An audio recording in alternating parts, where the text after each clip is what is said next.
রিয়ান পরাগ আসামের একজন সুবিখ্যাত একটা ক্রিকেটার। নট অনলি আসাম, পুরা নর্থ ইস্টের মতো একটা জায়গায় রিয়ান পরাগের মতো একটা ক্রিকেটার পাওয়া টান।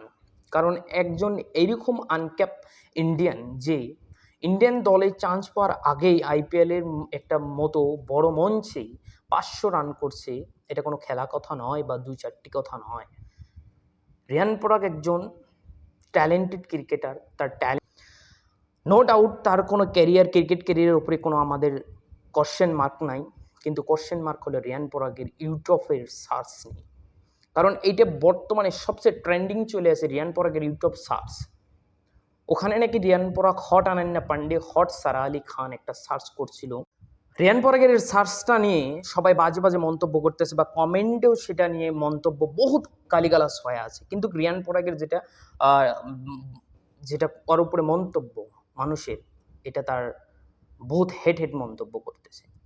কিন্তু সেটা বড় কথা না। যদি রিয়ান পরাগ সেখানে বিরাট কোহলিকেও সার্চ করা আছে তার ইউটিউবে, যদি সে বিরাট কোহলির বাদে যদি সার্চ করতো অনুষ্কা শর্মা হট, তাহলে কি পরিস্থিতিটা হতো? পরিস্থিতি গম্ভীর হয়ে যেত। কারণ রিয়ান পরাগের ক্রিকেট ক্যারিয়ারটাই ডিস্ট্রয়িংয়ের দিকে চলে যাইতো। কারণ সবাই জানে বিরাট কোহলির ইন্ডিয়ান ক্রিকেটে কতটুকু হাত, যেরকম সলমান খানের বলিউডে হাত, ওইরকম বিরাট কোহলিরও হাত আছে। যদি by chance Anushka Sharma hot video যদি সার্চ করতো, তাহলে কি হতো?